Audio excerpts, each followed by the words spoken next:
नमस्कार दोस्तों, पत्रकार हितों से जुड़ी एक बड़ी खबर हम आपको दिखाने जा रहे हैं। भारतीय श्रमजीवी पत्रकार संघ राष्ट्रीय स्तर पर यह संगठन है और अब इस संगठन का विस्तार उत्तर प्रदेश और राजधानी लखनऊ में होने जा रहा है।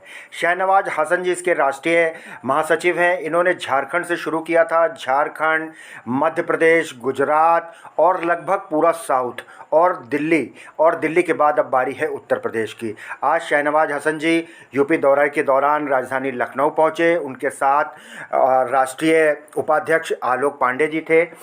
ग्राउंड रिपोर्टर से लेकर के संपादक, प्रकाशक, सभी लोगों से मुलाकात हुई और सबने पत्रकारों को आने वाली समस्याओं को सामने रखा।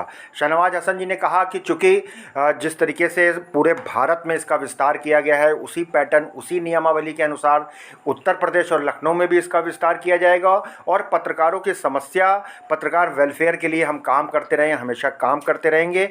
और इसके लिए कल शहनवाज हसन जी एक डेलीगेशन के साथ उत्तर प्रदेश शासन से मुलाकात करेंगे और जो पत्रकारों ने दुख दर्द आज बताए हैं उनको कल सामने रखा जाएगा। किस तरीके से क्या ये संगठन है, किस तरीके से चलेगा, किन किन लोगों को साथ लेगा, आइए बात करते हैं शहनवाज हसन। शहनवाज जी, नवाबों की नगरी और राजधानी लखनऊ में आपका बहुत बहुत स्वागत है।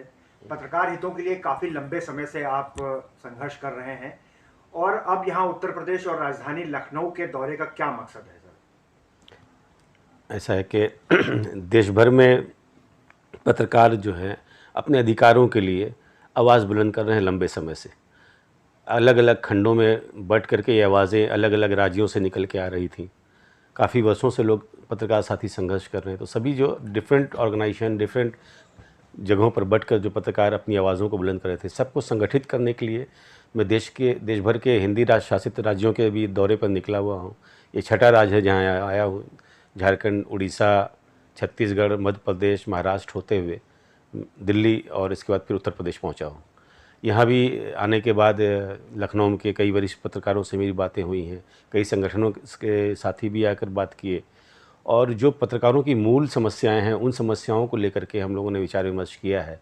और ये एक ऐसा समय है कोविड पीरियड के बाद, ऐसे तो पत्रकारों की हालत देश भर में सभी जगहों पर जो है वही हालत लखनऊ में भी है, लेकिन कोविड पीरियड के बाद जो पत्रकारों की हालत हुई है नौकरी उसको लेकर के हम लोगों ने विचार विमर्श किया है। और किसी एक नतायज पर पहुंचने से पहले हम लोग सबसे मंथन कर रहे हैं और एक ऐसा प्लेटफॉर्म हम लोगों ने तैयार किया है जिसमें अंतिम पायदान पर खड़ा व्यक्ति पत्रकारिता में जो है उसके अधिकारों का हम लोग संरक्षण कर सकें, ये प्रयास जारी है। तो क्या इसमें सारे संगठन रहेंगे? क्योंकि आमतौर पे हम ये देख रहे हैं कि संगठन तो बहुत सारे हैं, लेकिन अगर एक पत्रकार की बात करें तो वो संगठन के नाम पे हमेशा मुंह बिचका लेता है, उतना विश्वास नहीं करता है। तो अब जो आप ये प्रयास कर रहे हैं, क्या इसमें सारे संगठन शामिल रहेंगे?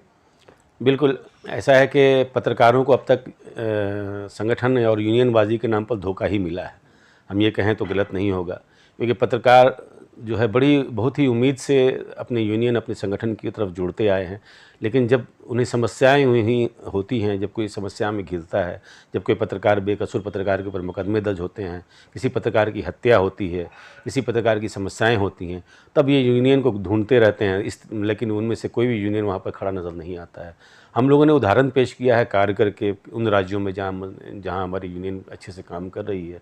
उन राज्यों में हम लोगों ने पत्रकारों के अधिकारों के लिए जो लड़ाइयाँ लड़ी हैं, जो उन्होंने न्याय दिलाया है, उसको देखते हुए सभी पत्रकार देश भर में आज हम लोगों के साथ जुड़ रहे हैं। और हम लोगों का यही प्रयास है कि हम यूनियन के नाम पर जो आपस में जो नूरा कुश्ती जो हो रही है, ये बंद होनी चाहिए। पत्रकार आपकी समस्याओं के लिए आपने यूनियन बनाया है, न कि आपस में यूनियनबाजी के लिए जो लड़ाइयाँ हो रही हैं। इससे पत्रकार हितों का सबसे ज़्यादा नुकसान पहुंचा है। इससे अलग हटकर जो लोग इसके लिए संगठन के हमारे लोग बड़ी आशा भरी नज़रों से देख रहे हैं और जुड़ भी रहे हैं बड़ी संख्या में। अब ये कह सकते हैं कि आज देश भर में सबसे अधिक पत्रकार आज हम जुड़ चुके हैं इस संगठन के साथ में। इसका कारण यही है कि उन पत्रकार संगठनों से उनके नामुमकीनी मिली थी। जी, आज हमने देखा कि जहां एक तरफ प्रकाशक थे, संपादक थे, वहीं ग्राउंड रिपोर्टिंग करने वाले, कुछ मान्यता प्राप्त पत्रकार, कुछ गैर मान्यता प्राप्त पत्रकार, सभी लोगों से आप मिले, उनकी समस्याएं आप पूछ रहे थे। तो एक इसको भी लेकर के सर एक बड़ी भ्रांति है कि हम मान्यता प्राप्त हैं, ये छोटा पत्रकार है, ये बड़ा पत्रकार है, इसको लेकर के क्या कहेंगे सर? देखिए जो ये भ्रांति है या जो इस तरह की कुछ मैं ये कहूँगा मठाधीशों ने जो बना दिया है ये इस पर अंकुश लगना ही चाहिए। पत्रकार तो पत्रकार होते हैं, बल्कि मैं ये कहूँगा कि जो अंतिम लेवल पर बैठा है, अंचल में है, प्रखंड में जो लोग पत्रकारिता कर रहे हैं वो जोखिम में रहते हैं हमेशा। बेसिकली पत्रकार मैं उन्हीं को मानता हूँ, ना कि उनको जो डेस्क पर बैठ के उन रिपोर्टरों को संशोधित करके समाचार बनाते हैं। पत्रकारिता तो वही कर रहे हैं जो आज अंतिम व्यक्ति हैं, जो अंचल में हैं, जो ज़िलों में हैं, जो प्रखंड में हैं, और उनके अधिकारों का संरक्षण के लिए हम लोगों को प्रयास करना है, उनके हितों की रक्षा के लिए प्रयास करना है। क्योंकि मान्यता के नाम पर जो सुविधाएँ पत्रकारों को मिल रही हैं, वो सुविधाएँ उनको नहीं मिल पा रही हैं, ये सुविधाएँ से वंचित हैं। तो एटलीस्ट जो मिनिमम भी जो सुविधाएँ उनको मिल सकती हैं, ये मिले, इसका प्रयास हमारा रहेगा। इसको लेकर के राज्य सरकार से कोई बातचीत आप करेंगे या इस तरीके का कोई एजेंडा? बिल्कुल, लगातार इसको लेकर के नेशनल लेवल पर भी हम लोगों ने पिछले दिनों प्रधानमंत्री, राष्ट्रपति महोदय को भी इसको और उपराष्ट्रपति सभी को हम लोगों ने ऑर्गेनाइजेशन के लेवल से हम लोगों ने इसके लिए पत्राचार किया है, और हमने उन बातों को बहुत ही मजबूती से उठाया है। फिर ये स्टेट लेवल का मामला है, तो हमारे स्टेट यूनिट भी यहाँ पर इन मुद्दों को उठा के विशेषकर मान्यता और गैर मान्यता प्राप्त पत्रकारों के बीच जो भेदभाव है, इसको समाप्त करने के लिए यूपी में एक प्रयास किया जाएगा। और आने वाले कार्यक्रम में, वर्कशॉप में इन मुद्दों को लेकर के सरकार के समक्ष हम मजबूती से अपनी बात रखेंगे। हम मुंह देखकर बात नहीं करेंगे, सरकार किसी की हो, कहीं भी हो, हम पत्रकार हितों की बात करेंगे। हम सिर्फ पत्रकारों के लिए ही हमने संगठित हुए हैं।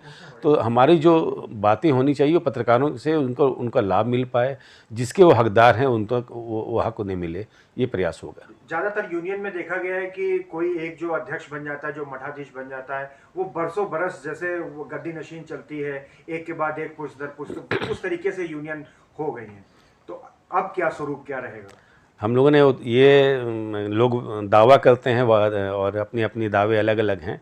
हम लोगों ने ये सिद्ध किया है स्टेट लेवल में। मैं अध्यक्ष रहा 2 वर्ष, और 2 वर्ष कार्यकाल पूरा होने के बाद मैंने संगठन की स्थापना की, 2 वर्ष अध्यक्ष रहा, कार्यकाल पूरा हुआ। उसके बाद दूसरे अध्यक्ष हुए, देवेंद्र सिंह जी आए, वो भी दैनिक जागरण में रहे संपादक।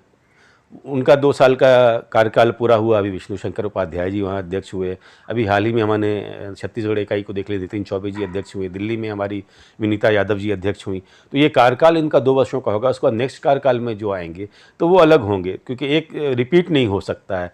एक कार्यकाल के बाद दूसरे कार्यकाल में वो रिपीटेशन नहीं हो पाएगा। कई संगठनों में, अधिकांश संगठनों में देखा गया है कि जो अध्यक्ष महासचिव हैं 1-2 वर्ष से नहीं, 20-20 वर्ष, 30-30 वर्ष से वो उस पर काबिज हैं, और मतदान के नाम पर, चयन के नाम पर सिर्फ खाना पूर्ति की जाती है, हस्ताक्षर ले लिया जाता है, अध्यक्ष घोषित कर दिया जाता है।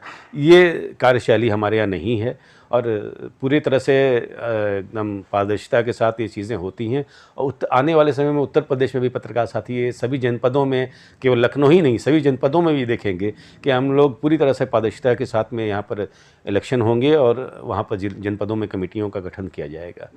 शहनवाज जी, पूरे उत्तर भारत के बहुत बड़े हिस्से पर मतलब आप जा रहे हैं, वहाँ से लोग आपके साथ जुड़े हैं। आज आप राजधानी लखनऊ में आए, तो क्या यहाँ भी सूचना में कुछ अधिकारियों से या किसी से कुछ मुलाकात होगी? पत्रकारों का कुछ एजेंडा शासन के सामने रखा जाएगा? बिल्कुल, सरकार के समक्ष हम लोग तमाम एजेंडों को रखेंगे और प्रयास करेंगे कि हम लोगों की जो रिपोर्ट है, ग्राउंड रिपोर्ट हमें जो मिल रही है यूपी से, जिन चीज़ों पर जहाँ पे सरकार ने अच्छा काम किया है उसकी बिल्कुल हम प्रशंसा करते हैं, और जो काम रह गए हैं मैं जो होने चाहिए मैं उन काम के लिए उन कमियों को की तरफ सरकार का ध्यान आकर्षण कराएंगे, और चाहेंगे कि सरकार उन मुद्दों का समाधान निकाले।